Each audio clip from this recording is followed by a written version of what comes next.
Amen. All right, commandment number 1. God's number 1. Get your God right. Commandment number 2. No idols. Yeah, worship right. Number 3. Okay. That's number 4. And number 5 is today. Exodus 20, verse 12. First 4 had kind of dealt with a lot of what we call our vertical relationship to God. And today it kind of changes just a bit and starts looking at human relationships. In chapter 20, verse 12. Are you there? Exodus. Quick to it. Yeah, we're there. Can't say turn to it anymore. You got to say click to it. Genesis 20 and 12? No. What's the command? Honor your father and your mother. Honor your parents. Why?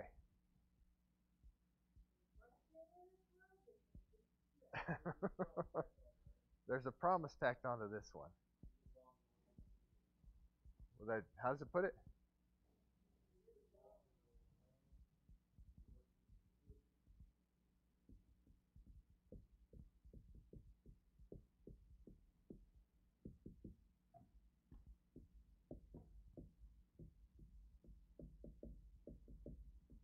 That you may live long in God's provision. That's basically what he's saying, right? One way of putting it. All right. We all know this one, right? What does it mean, honor your parents? What does honor mean? Pardon? Respect?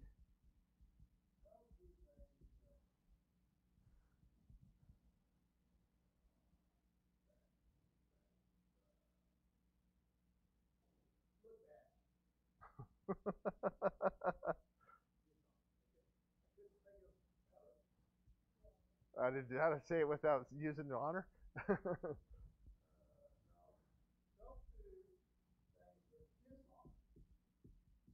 Don't shame them. Good. Don't shame them. Respect them. Don't shame them. Austin, how do you honor your parents?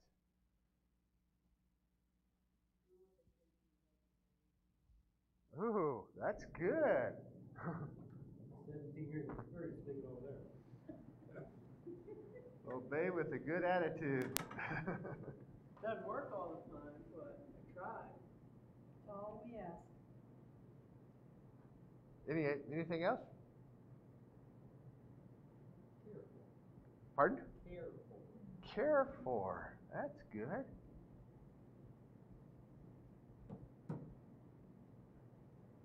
Sadie, you got any thoughts? No, not yet. When they can't care for themselves, Okay. or they need a little help along the way. All right. Care for them. Those are good. Those are all good things. And that's what it says. You guys are good. Literally, to glorify, to ascribe value and worth, to respect, to hold in high regard. Does that fit what you would kind of think? All right. Now, what's so important about doing this to your parents? Well, it's like unto God. Ooh. How's that?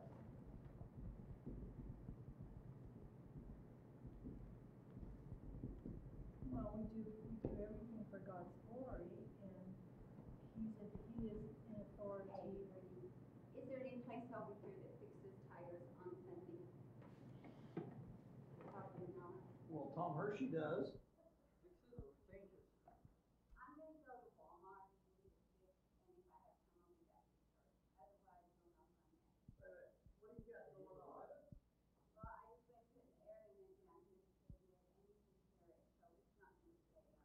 We'll fix it. We'll take care of it.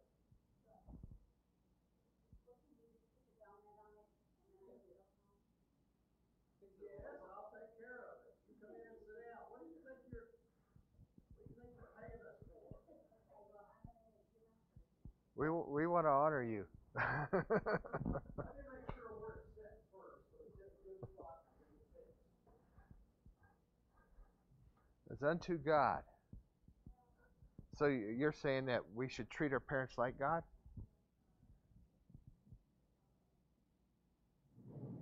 Well, God is our ultimate parent. Yeah, Good. Good. God calls himself Father for a reason. He does, doesn't We he? have that concept of what that is. Okay. So in the family, that's our basic starting building block of society, right? That's where it all begins.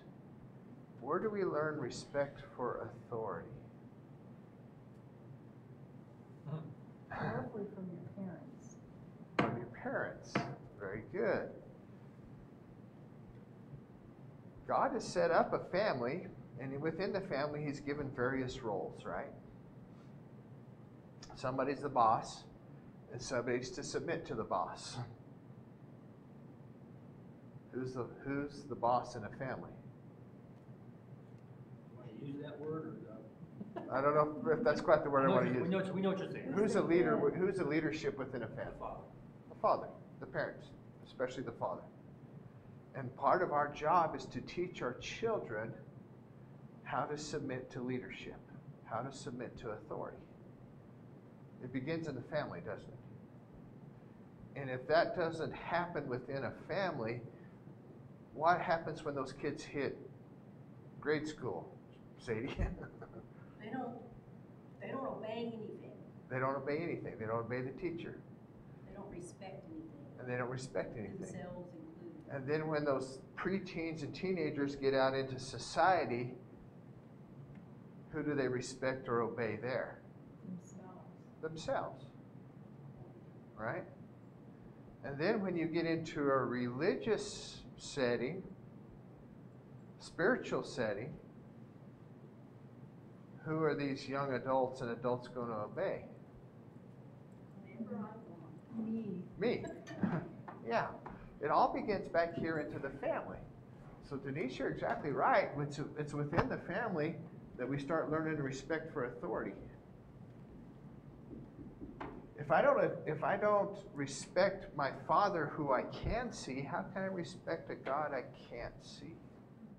If I don't obey a man that raised me and it has touched me and I've interacted with him daily, how can I obey this ethereal God that I can't really touch or see?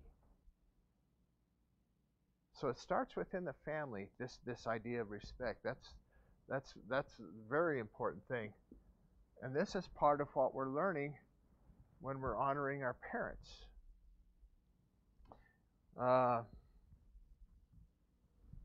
What else?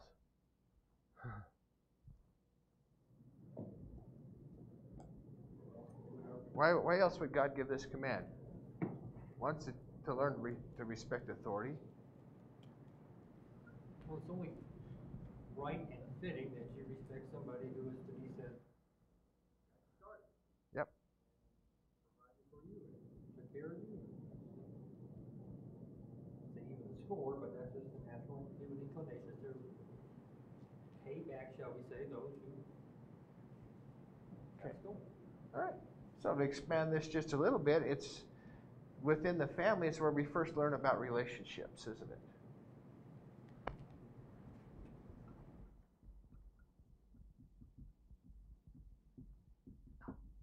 It's the building block of our relationships. My first relationship is with my mother, right? She carries me, and then she feeds me at her breast. And she takes care of my diaper and my needs and stuff like that. And Dad comes in at this point and starts doing the same type of things. And we learn how to love here.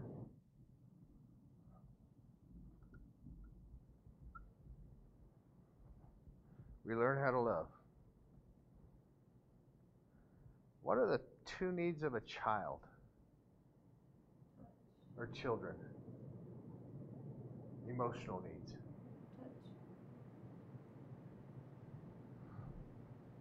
Cared for, or you, Am I loved? Am I loved? They always want to know that, don't they? Tom, I think you would feel the same way, and probably you, Steve. Even now, we're in our 50s. We were always looking for the love of our Father, and sometimes trying to earn it, but wanting to know if we were actually loved by our Father. The second thing children are always asking is, can I do what I want? So what's the answer to these questions? Are you loved? And it always better be yes. no, you can't always do what you want. But no, you can't always do what you want. And it's within the family that we learn the answers to these questions. And that's what we build on as we grow and mature. And so as we're growing and maturing, then we get into the aspect of human development.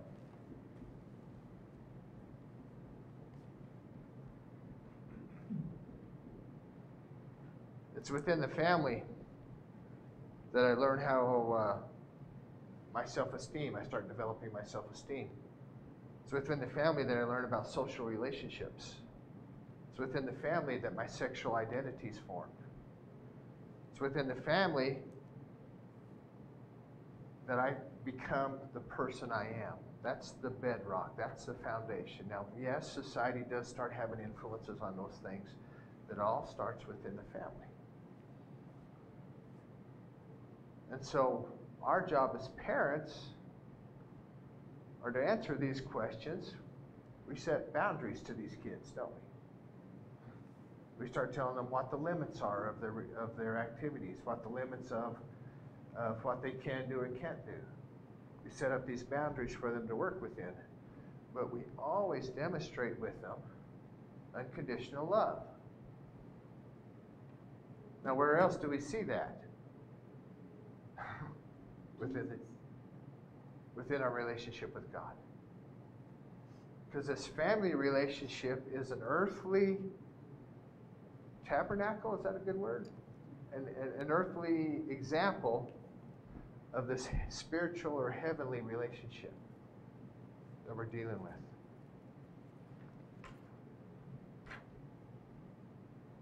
So what does it look like to honor our parents? We've talked about what it amounts to, what we're doing there. What does it look like to do that?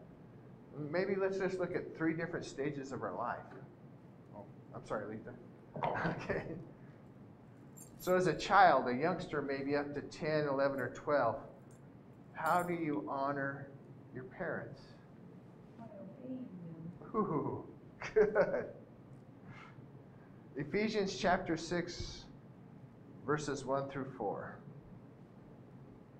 Children, obey your parents in the Lord, for this is right. Honor your father and mother, which is the first commandment with a promise, that it may go well with you and that you may enjoy a long life on this earth. Fathers, do not exasperate your children.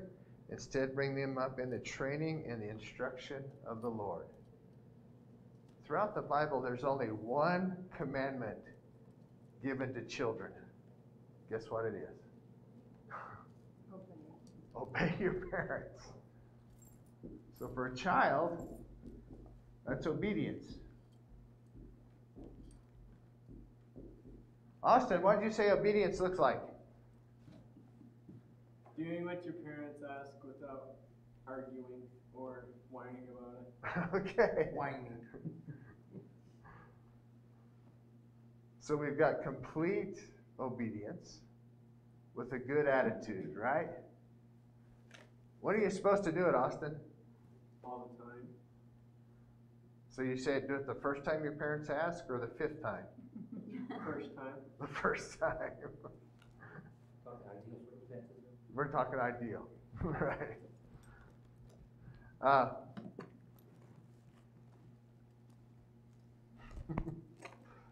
Children are a challenge, aren't they?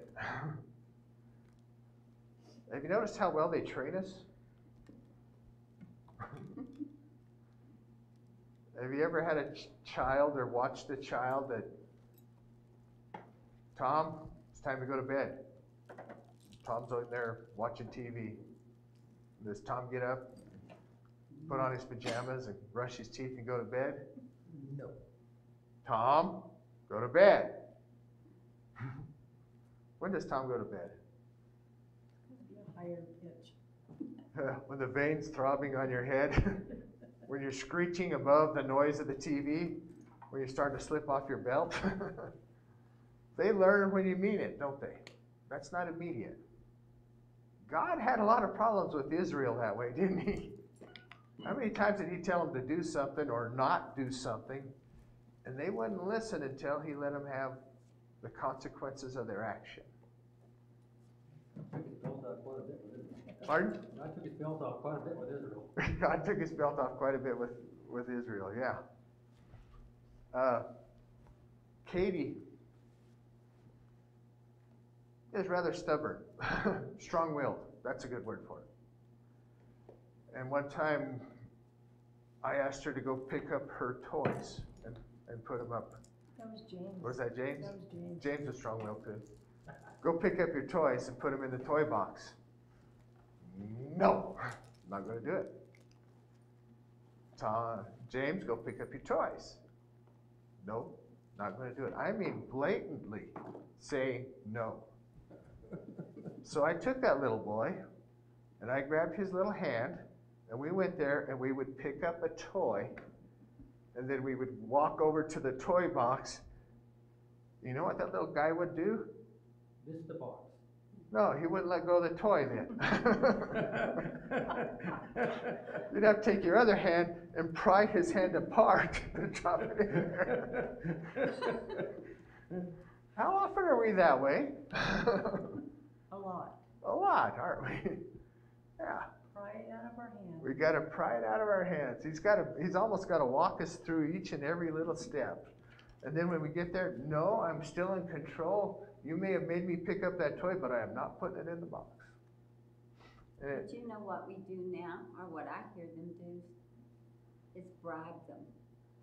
I'm not gonna let you watch that movie if you don't do this.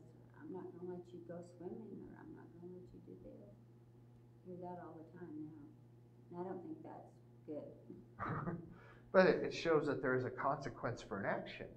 Yeah. I have a friend who says, Sadie, even, I don't like bribing either. And a lot of what I see and hear for the last 50 years I've called bribing. So my friend says, Sadie, even God uses rewards. Maybe so. Maybe she's Well, what's the difference between the bribing and, yeah. Live long in God's provision. Live long in God's position. Luke 2:51. Let's read about Jesus just a little bit. As a youngster.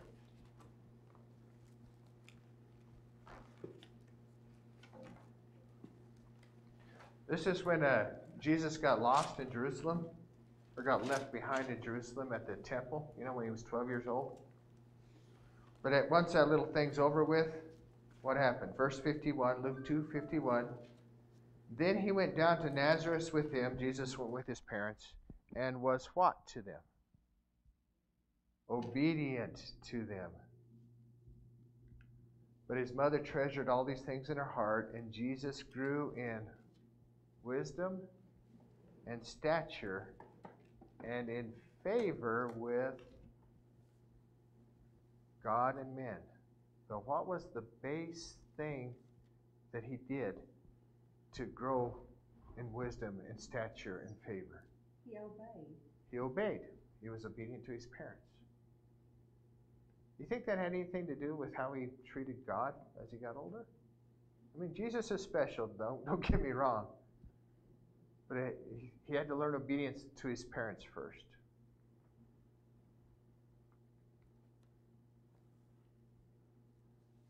All right. Just a side note.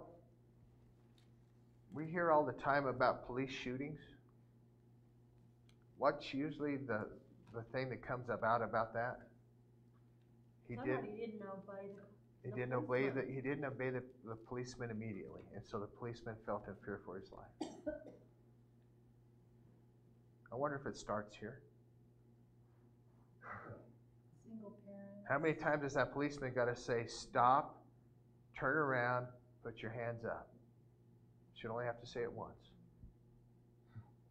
One of the things I always told my kids when we would be doing drills outside, especially later when the shooting started happening, is I always told them, if I tell you hit the ground, drop, you don't ask questions, you just do it. And they're all going, I said, no, it may be your life depending on it and the person next to you.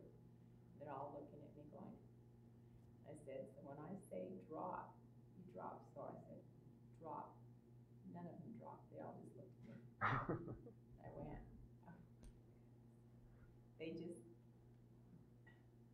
Question authority. yeah. Question authority. I tell my wife the same thing. Yeah. I said, at some point in our life, there's gonna become a crisis. And I said, when the crisis happens, whether we're on a ship and it starts to sink, or whether we're in a car accident, or we're in something else, your husband is very good at assessing the situation and coming up with a plan quickly. And I said, when I tell you to do something, you do it without questioning. And we'll get along a lot better. Now, that doesn't pertain to ordinary life. No. But I don't know about that, Tom, because I think sometimes even, of course, I'm not saying that you can't question, I'm not saying that. But I mean, I think in a way, it's almost our instinct to kind of question things, you know? Because even it tells us, you know, to go to the scripture to make sure that what you're hearing is correct. Good point. You know, and so you're taught to do that, but I think sometimes it goes too far where then you don't believe anybody even if you know them. True. True. But I see that, I saw that a lot. Yeah. Of verse 7. I'll bet you. You're very true. Very true. How about a young adult? How about Austin? How do you show respect for your parents now? You've learned obedience, supposedly. They're starting to give you a little more play on your leash, right? They're giving you a little bit more responsibility. How do you show your parents honor at this point? Well, when you have your curfew, and let's say that something happened to you, try to text them and let them know, hey, I'm gonna be late because, you know, that way. They're giving you an inch, don't take the mile. There you go. Be glad for the inch. Be responsible. Respect what they tell you. I think some of that taking care of them comes into effect as well.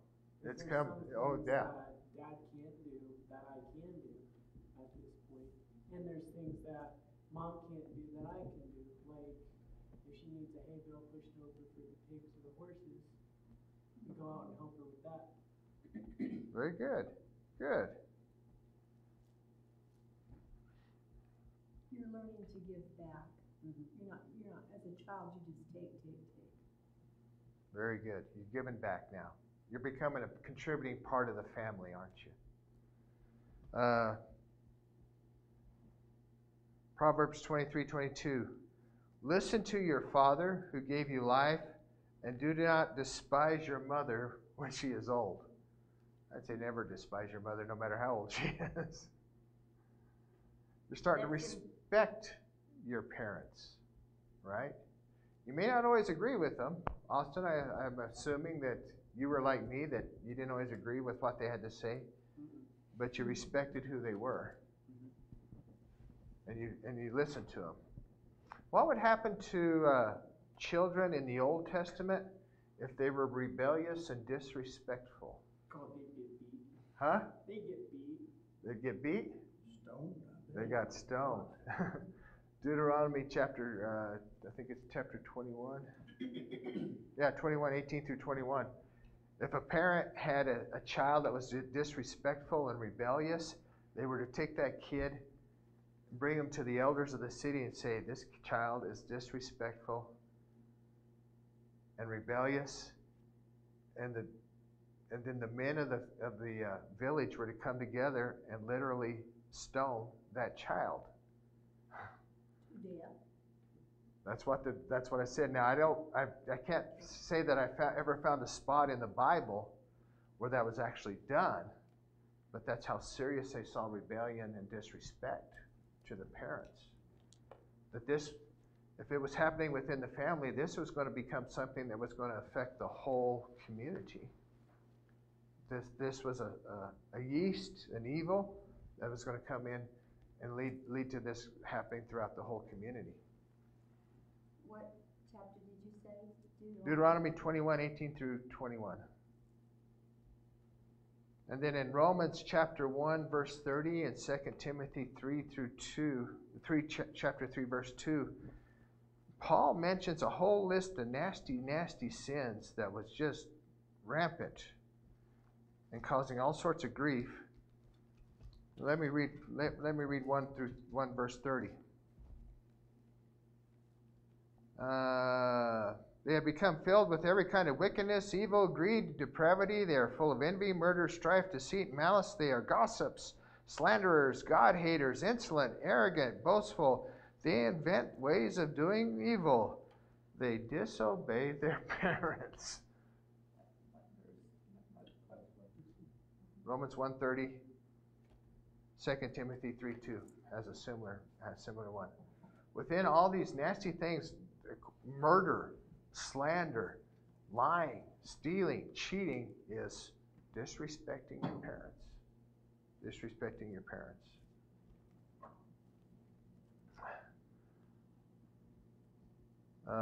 Another James story. This is back when cell phones were starting to become pretty popular. He was in high school, and I was kind of against cell phones, but all right, we'll do one. And so we got James a cell phone. And No, James got James' cell phone. James got James a cell phone. And so, but one of the things with it was, when we call, you answer. Well, he kind of got bad about, I don't have to answer that phone. So one time there was a ball game going on down here at the high school. Katie was there, James was there. James, Katie got a hold of me and said, I need to get home. I need a ride home or something like that. And I said, well, I'll just have James bring you since he's already there. So I called James and he doesn't answer the phone. And I called James and he doesn't answer the phone. And I call James and he doesn't answer the phone. So I drive down there and I pick up Katie and I go over to the pickup and I take the distributor cap off the truck. About 30 minutes later, James calls Dad. Dad doesn't answer the phone. James calls Dad. Dad doesn't answer the phone.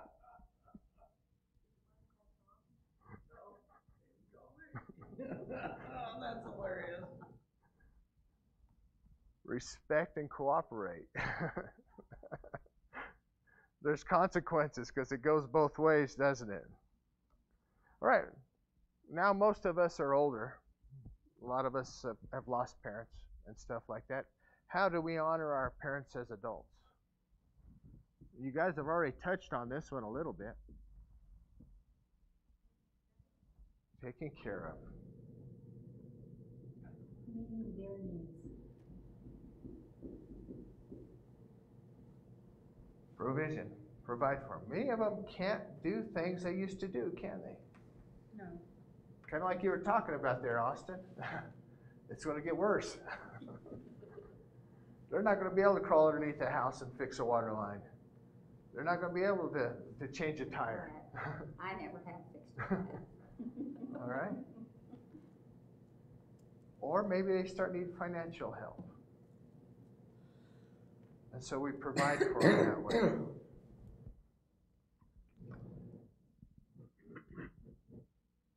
1 Timothy 5:4 and also verse 8. If a widow has children or grandchildren, these should learn first of all to put their religion into practice by caring for their own family and so repaying their parents and grandparents.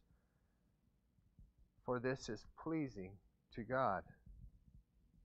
If anyone does not provide for his relatives, especially for his immediate family, he has denied the faith and is worse than an unbeliever.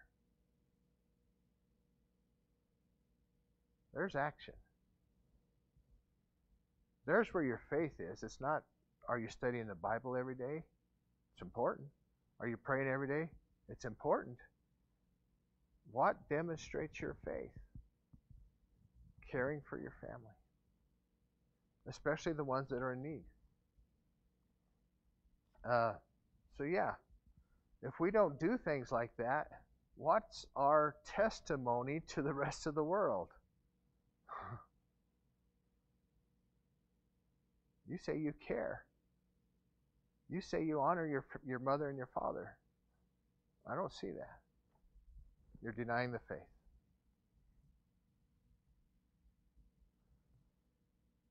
What else can we do for our parents? So maybe some of them are financially secure and well off and taken care of. How else do we honor our parents or grandparents? You spend time. Time. We affirm them. And one of the ways we do that is by spending time with them. Spending time with them. Do not withhold good from those who deserve it when it is within your power to act. Who deserves your good but your parents? So communicating with them, sending them cards, calling them on the phone, making visits. Now that I'm on the other side of the fence, that's a blessing. It was a blessing for your mother to spend Saturdays with you. It's a blessing when you would call you up your grandma.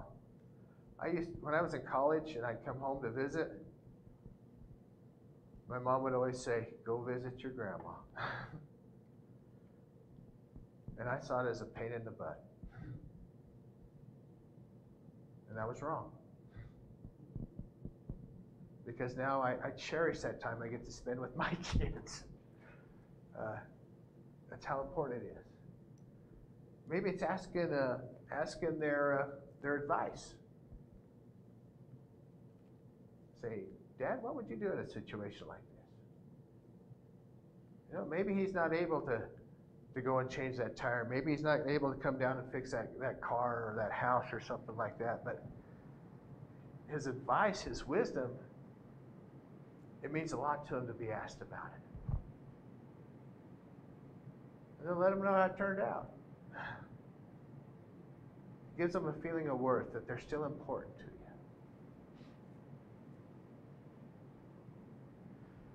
The father of a righteous man has great joy.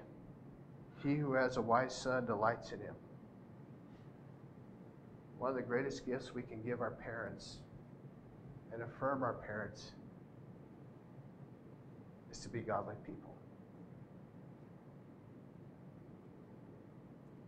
People can tell me that I did a good job with their cows, or I handled their situation fine. But the greatest joy to me is when somebody says, "You know, you got a great kid."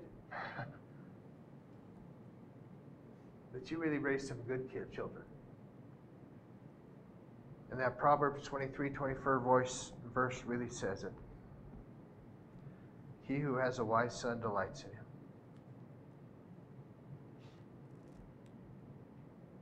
Did Jesus do those things as an adult?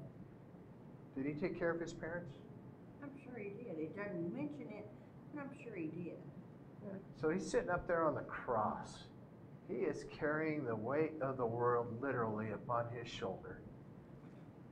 And what does he do? John to take care of his mother. He makes sure his mother is going to be taken care of by John. He cares for her. Oh, if we could do that.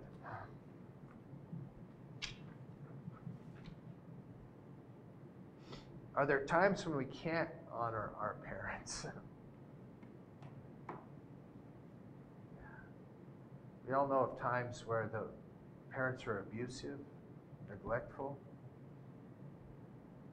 actually harm their children. Sometimes it's hard to respect the person, but we still respect the office. Okay? I think the best example we can talk about that's over the last 10 years with the presidency. Depending on which side of the fence you were on, you may not necessarily have respected who was in office. But we still respect that they're the president. And we still give them their due honor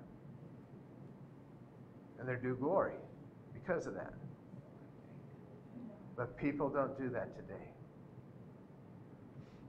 So sometimes we can have trouble with our parents, and there's certain times that we have to say no to them. If they become between us and God, we have to send that boundary that says, no, if you want to be part of my life, you're not going to become between me and God. If they come between me and my wife, I've got to set that boundary and say, no, you're welcome in my life, but this is my primary relationship, human relationship, is between me and my wife.